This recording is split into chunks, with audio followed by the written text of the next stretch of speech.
When you look at someone, you say, they're a giant pumpkin grower. It's not a beauty contest. Everyone's like, yeah, that's kind of weird. They're so giant.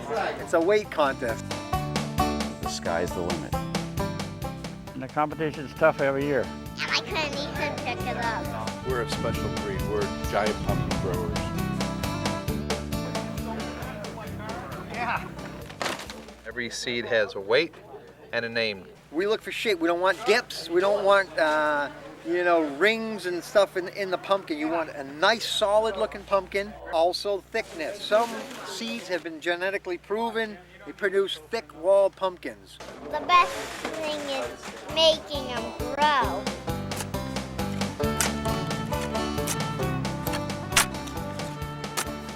Atlantic giants have about 120 days to grow. Beautiful. It's not a race right now. It's we have plenty of time in July and August for these things to put on the weights. I come into the pumpkin patch at night and work with the plants. You're pruning, you're constantly working with the vine. We all got to deal with the same weather. Cold nights, then they change drastically into hot days. No sunlight, no sunlight, no sunlight. Rain, rain, rain. Things were turning a little yellow. Well, I've had every disease that you could possibly name. The last 2 years I've had rhizotona, which is a soil disease that rottens your vines on the outside. Yeah, you just take it out, yeah. Well, unfortunately, I think we got a long journey ahead of us.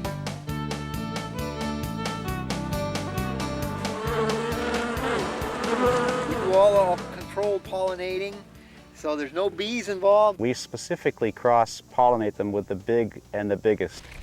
This is controlled genetics. We know who the mother, we know who the father is. It's sort of genetics out of control. Here's a beautiful one. Basically, you want to make sure all 4 lobes get coated, and it'll start its process. And it's just to let Mother Nature do her thing.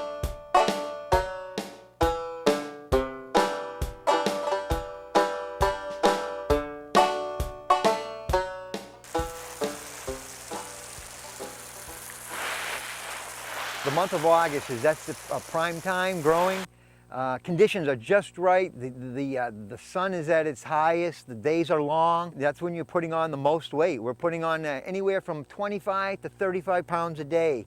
That's a day. I mean, it's hard to even conceive that a fruit could grow that big in a day. Folks come by in the fall to see 6 or 7 giant mammoth pumpkins in the patch. It's almost breathtaking. People come from everywhere, and it's a sight to see. So we've come a long way in about 10 years up to the world record now is by Bruce Whittier. That's about 1,458 pounds. One of my secrets is to keep these plants disease-free to the end. Potassium bicarbonate really helps with powdery mildew. And my trusty steel mist blower. Aerating, the root system, light scratching, there's no doubt. The plants love it. I mean, it's something, instead of wet matted soil, and this is an extra effort, but this is going to put you in the winner's circle at the end. A pile of compost, peanut shells, egg shells, a lot of old beat up maple leaves. I'm estimating that they're feeding quite a bit in this pile.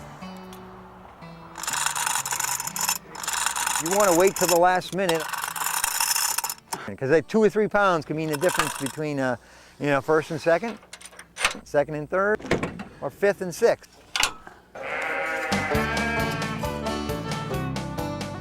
As a grower myself, I know you dedicate a lot of hours in the garden, but it's all worth it, and this is what we're all doing it for. Topsfield by far is the biggest fair. Let's give them a round of applause!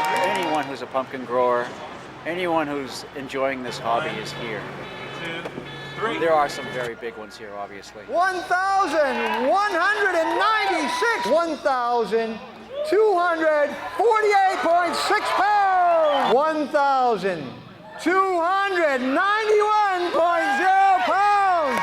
Can you believe? They're struggling, that's what I like. They're struggling. Are we looking? Oh, we got it! Oh, we got it! Yeah. I'm the happiest giant pumpkin grower in the world. I can't tell you right now the feeling. You feel like you're in a dream? 10 years I've been watching this thing. Oh, you did it. You did it. Oh, I don't believe it. I don't believe it. Thinking, hoping someday it could come my way, you know, and it did.